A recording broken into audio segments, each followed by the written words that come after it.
Hey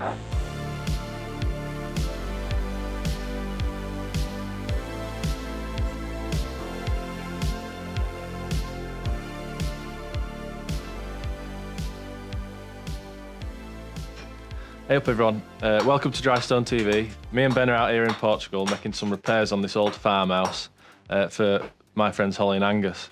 There's thousands of ruins like this all through Portugal and hardly anyone has got the skills to do them up. They're all falling in disrepair just all over the country, so a lot of people buying them, doing them up and living the good life out here. So we've come out here just to give them a hand with this doorway that the old doorway had just been smashed through the wall without putting any of the coins in, so it'd really put a huge weakness in the wall. So we're making that right, and in this video I'll show you a bit of the thought behind doing a doorway and the rules that you've got to obey to make it strong. It's a simple concept, putting a doorway into a wall. However, when you're working on an old building, you're often working to existing walls that are incorrect in some way. They might be out of plumb or have dips and bulges in them. So part of the skill involved in putting a doorway in an old building is getting that balance right between making sure your wall is correct and not making it stand out too much from what is existing. So it's about feathering out the stonework into a bulge or just sending it slightly into the dip, or little decisions like that you have to make all the time and find the right compromise to make it look like it fits in. So through the video I'll show you the basic principle of putting a doorway in and some of the things we think about when we're walling as well, and hopefully that can be a bit of a help for if you're doing a wall or maybe just like watching these random videos for no reason. But yeah, enjoy. Say hello, Ben. Hello. Here we've got Angus and Yoel making a very tidy job of demolishing the wall and organising the stone, making mine and Ben's lives a lot easier when we started to build.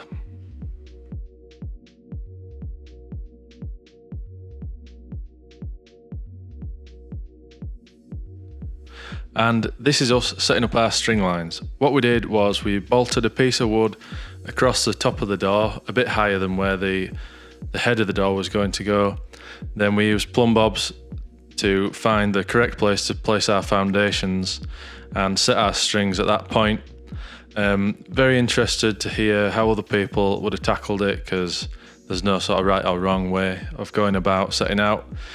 You just sort of make it up as you go along, and this is what we did.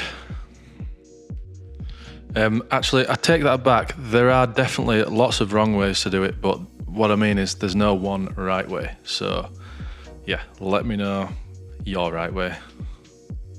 You can look like help yourself, Rhubarb. but you'll see how it's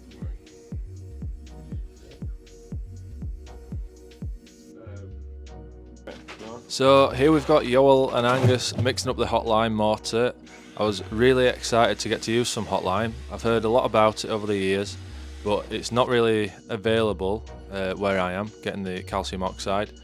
So it was great to get to try this for the first time. It makes a really nice mortar, and there are a lot of benefits to using hotlime as opposed to NHL limes, which we've tended to use in the past. This particular mix was recommended by Nigel Copsey, who is one of the UK's experts on hotlime. So yeah, that was really cool to get to use this mortar. It works very nicely indeed. One of the key benefits to using a hotlime mix is that the mortar is very breathable, so it's the best material to use for keeping moisture out of your walls, which when you're building solid walls like this is very important.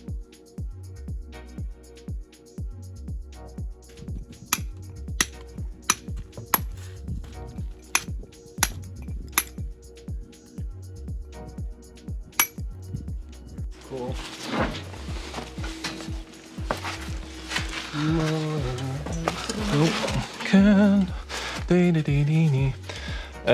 Right, the scaffold's a bit in the way, so you can't see the full wall end, but just to show the basic concept of a wall end, you're alternating between having stones running into the wall that way and across the wall this way, and trying to get as many of these throughs in as possible. You're also trying to use the biggest stones you can deal with, really, for the strength. You wouldn't want to, say, like have 4 stones across the wall end. You want to either do it in 2 or 1, and big ones are always better because big ones mean more strength. And that basically is it for the concept of doing a wall end.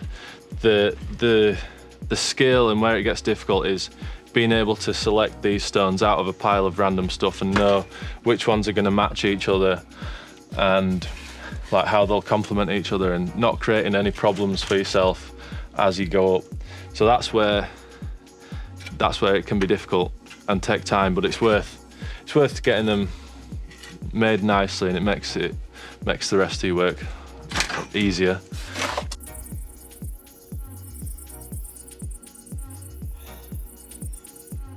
Oh, so romantic.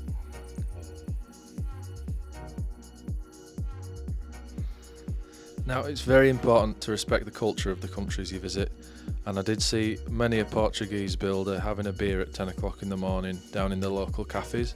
So we did do the same on occasion, and it certainly helped keep morale up on the job. So yeah, a beer or two was definitely had.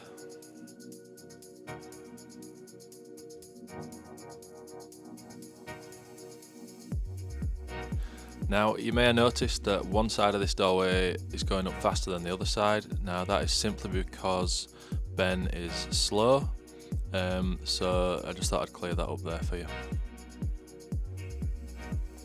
Though, in my opinion, Ben's side is the nicest side of the doorway, so a bit of a tortoise and hare situation going on here.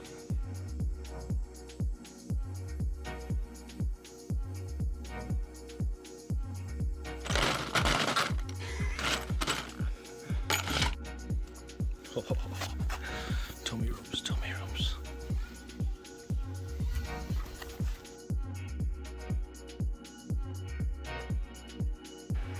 Here we're putting in some beautiful seasoned oak lintels over the door. This was the key job we needed to get done on this day. It was a Saturday, so that meant that the local market / barbecue thing was open. If I was a proper YouTuber, I would have actually filmed the food, but I only managed to film the leftovers because I'm not really used to doing this kind of thing yet.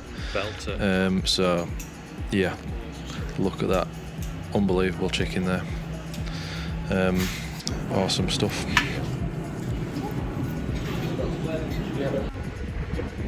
Then it was just a case of building as much wall as we could in the next day and a half. We had a relief arch to put in above the door, so that is an arch, in this case a triangle, that is designed to take some of the weight of the wall above and divert it away from the doorway. So here you can see us putting that in, or starting to put that in.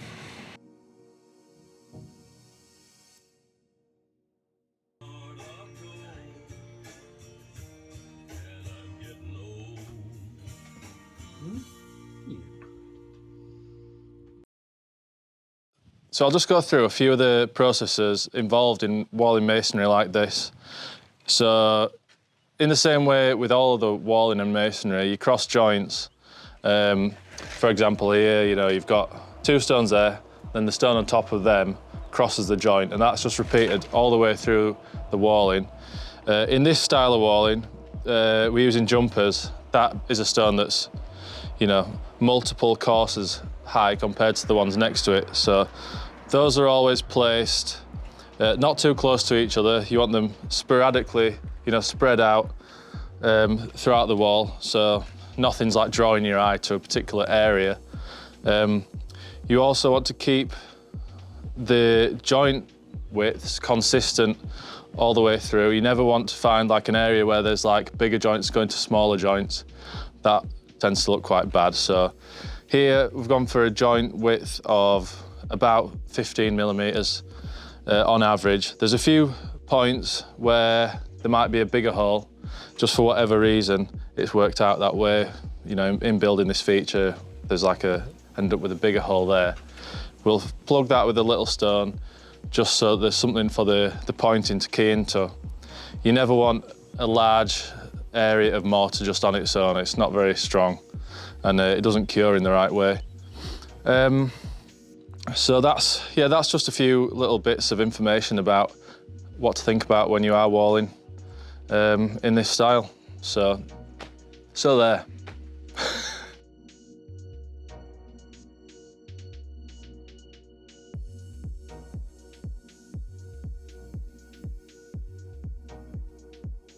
Well, thanks for watching, guys. Me and Ben definitely had a great time doing the project, and I hope you've enjoyed watching it. I'd also like to thank Holly and Angus for hosting us and letting us work on their future house. So thanks, guys. Also, shout out to Mal, who I know will be watching this video. And for the rest of you, please like and subscribe. Helps me out, I suppose. That's what everyone says on these things, isn't it? Bloody real.